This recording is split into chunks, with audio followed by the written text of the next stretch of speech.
One of the most exciting scientific findings of the past half-century has been the discovery of widespread trophic cascades. A trophic cascade is an ecological process which starts at the top of the food chain and tumbles all the way down to the bottom.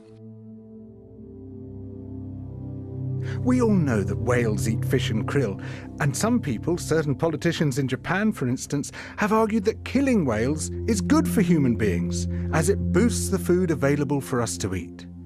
And so you would think. But as the great whales declined, so did the numbers of fish and krill. It seems counterintuitive. Surely their numbers would rise as their major predators disappeared. But it now turns out that whales not only eat these animals, they also keep them alive.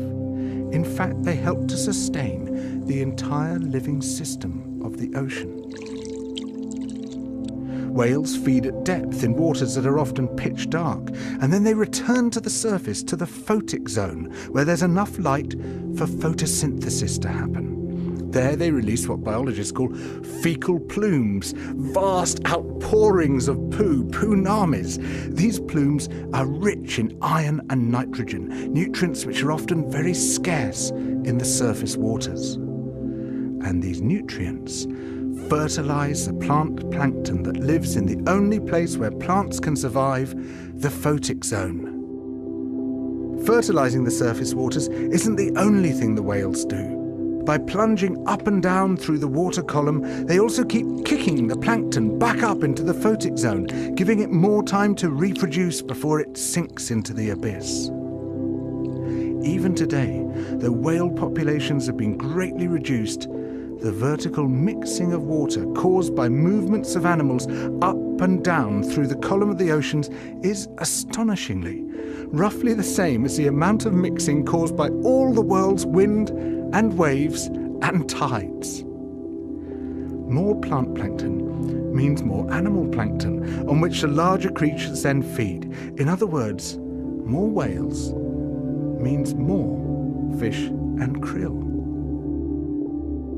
But the story doesn't end here, because plant plankton not only feeds the animals of the sea, it also absorbs carbon dioxide from the atmosphere.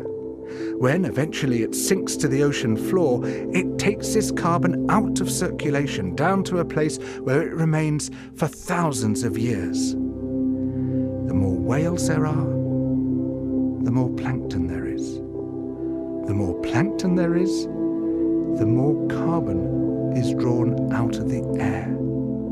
When whales were at their historical populations, before great numbers of them were killed, it seems that they might have been responsible for removing tens of millions of tons of carbon from the atmosphere every year.